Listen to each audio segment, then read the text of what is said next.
સુરતના Dindoli Navagam railway track નજીક એક રાજા નામના યુવકની હત્યા કરાયેલી લાશ મળી આવતા પોલીસ દોડતી થઈ ગઈ હતી. મોડી રાત્રે ઘટના બની હોવાની ચર્ચાઈ રહી છે.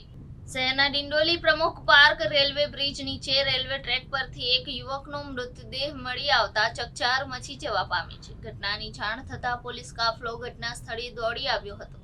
સમગ્ર મામલે પોલીસ દ્વારા તપાસ શરૂ કરવામાં આવી છે. મરણ જનાર યુવકનું નામ રાજા હોવાનું જાણવા મળ્યું હતું.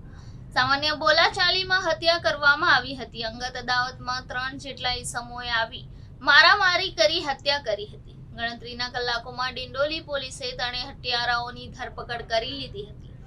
મોડી રાત્રે સુરતના ડિંડોલી વિસ્તાર નજીક આવેલ રેલવે ટ્રેક પરથી એક યુવકની લાશ મળી હતી.